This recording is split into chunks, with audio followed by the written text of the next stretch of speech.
Hello hello, मैं भारती हूँ और आज हम एक दिलचस्प सफर पर निकलेंगे।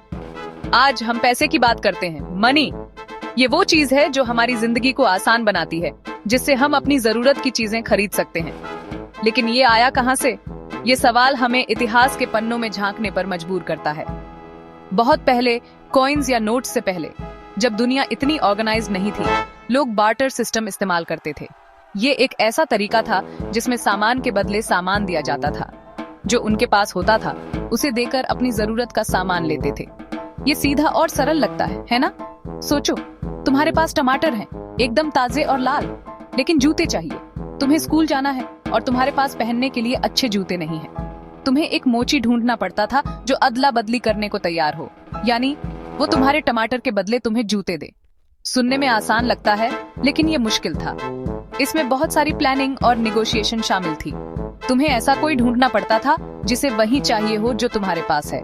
ये हमेशा आसान नहीं होता था। अगर तुम्हारे पास लड्डू हैं, एकदम स्वादिष्ट और मीठे, और तुम्हें स्कूल बैग चाहिए ताकि तुम अपनी किताबें और कॉपी रख सको, तो तुम्हें एक बैग मेकर ढूंढना पड़ता था जिसे लड्डू पसंद हो और वो तुम्हारे लड्डुओं के बदले तुम्हें बैग देने को तैयार हो।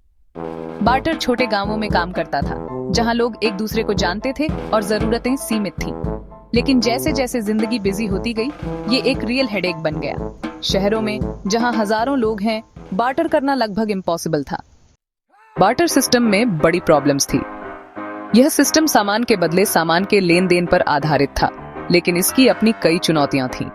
यह सिस्टम आज के आधुनिक मॉनेटरी सिस्टम से बहुत अलग था और इसमें कई कमियां थीं जो ट्रेड को मुश्किल बना देती थीं। सबसे बड़ी, डबल कोइंसिडेंस ऑफ वांट्स। यह एक ऐसी सिचुएशन थी जहां दो लोगों को एक दूसरे की जरूरत का सामान चाहिए होता था। ऐसा इंसान ढूंढना जिसे वही चाहिए जो तुम्हारे पास है और जिसके पास वो है जो तुम्हें चाहिए, यह एक बहुत ही मुश्किल काम था और इसमें बहुत समय और एफर्ट लग सकता था। सोचो, एक गाय के बदले एक बोट का ट्रेड करना। यह एक कॉम्प्लेक्स ट्रांजैक्शन हो सकता है क्योंकि गाय और बोट की वैल्यू अलग अलग होती है।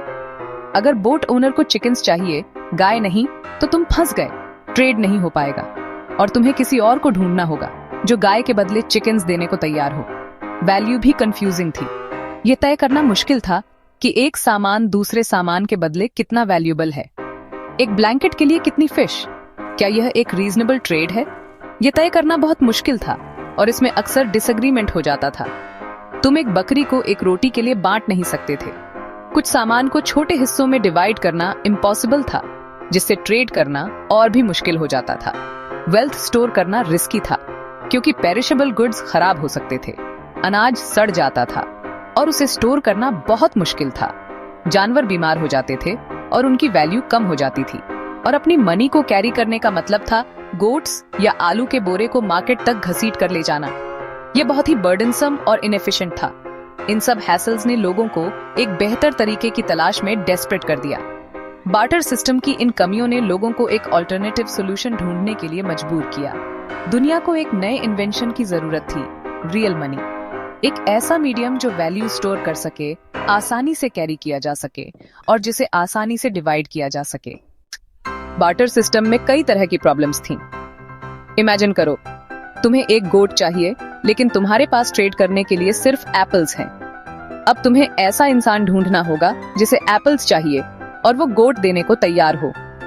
बार्टर की इन प्रॉब्लम्स को सॉल्व करने के लिए लोगों ने ऐसी चीजें इस्तेमाल करना शुरू कर दिया जिन्हें हर कोई वैल्यू करता था। एक ऐसी चीज जो आसानी से एक्सचेंज की जा सके, जैसे नमक, जो कि प्राचीन समय में बहुत वैल्यूएबल था, या फिर कॉवरी शेल्स, जिन्हें मनी के रूप में इस्तेमाल किया जाता था, खासकर कोस्टल एरियाज में। लेकिन जल्द ही गोल्ड और सिल्वर जैसी मेटल्स स्टैंडर्ड बन गईं, क्योंकि ये ज्यादा प्रैक्टिकल और यूनिवर्सली एक्सेप्टेड थीं।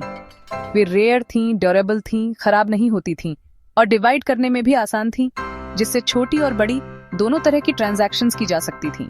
फिर पहले रियल कॉइन्स लिडिया में लगभग 2700 साल पहले दिखाई दिए। ये एक बहुत बड़ा इनोवेशन था, जो आज का टर्की है, उस क्षेत्र में। इन कॉइन्स पर सिंबल्स लगे थे ताकि उनकी वैल्यू गारंटी हो सके, एक तरह का अर्ली फॉर्म ऑफ ब्रांडिंग और स्टैंडर्डाइजेशन। अब तुम्हें मेटल को तौलने के बजाय सिर्फ कॉइन्स गिन सकते थे, जिससे ट्रांजैक्शंस बहुत आसान और तेज हो गईं। इंडिया में पंचमार्क्ड कॉइन्स 6वीं सदी ईसा पूर्व के आसपास दिखाई दिए, जो कि भारतीय इतिहास में एक महत्वपूर्ण माइलस्टोन था। जिन पर हर किंगडम के यूनिक सिंबल्स लगे थे जो उनकी अथॉरिटी और ओरिजिन को दर्शाते थे। कॉइन्स ने ट्रेड को तेज, फेयर और लंबी दूरियों तक संभव बनाया, जिससे इकोनॉमिक ग्रोथ और कल्चरल एक्सचेंज को बढ़ावा मिला। ये काउज और अनाज के बार्टरिंग से एक बहुत बड़ा लीप था, एक रेवोल्यूशन थी जिसने कॉमर्स के तरीके को हमेशा के लिए बदल दिया। कॉइन्स बहुत अच्छे थे, लेकिन भारी। जैसे जैसे ट्रेड बढ़ा, मेटल्स के बैग्स कैरी करना एक पेन था।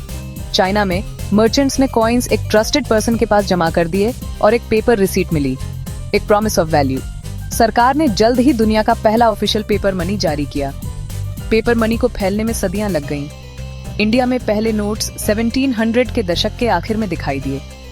शुरू में लोगों को पेपर पर भरोसा नहीं था, लेकिन जल्द ही हर किसी को एहसास हुआ कि ये कितना कन्वीनियंट था। पेपर मनी से मॉडर्न बैंकिंग आया। अपनी वेल्थ डिपॉजिट करो, नोट्स या चेक्स इस्तेमाल करो और लाइट ट्रैवल करो। कॉइन्स से नोट्स तक का जर्नी सिर्फ जिंदगी को आसान बनाने के बारे में था। मनी ने दुनिया बदल दी। ट्रेड बहुत बढ़ गया, शहर बड़े हुए और नई जॉब्स दिखाई दी। लोग स्पेशलाइज कर सकते थे, एक्स्ट्रा क्रॉप्स उगाओ, उन्हें बेचो और जो चाहिए वो खरीदो। मनी ने म्यूजिशियंस को थ्राइव करने दिया, आर्टिस्ट को और इन्वेंटर्स को। इसने दूर के लैंड्स को जोड़ा और सोसाइटी को और डायनामिक बनाया। फन फैक्ट, रोमन सोल्जर्स को नमक में पे किया जाता था। सैलरी शब्द सैलारियम से आया है। आज मनी इवॉल्व होती जा रही है, कार्ड्स, ऑनलाइन पेमेंट्स, यहाँ तक कि बिटकॉइन जैसे डिजिटल कॉइन्स भी। लेकिन कोर आइडिया वही है, ट्रस्ट, एक्सचेंज और जिंदगी को बेहतर बनाना। अगली बार जब तुम कोई कॉइन या नोट पकड़ो तो मनी की अमेजिंग जर्नी याद रखना।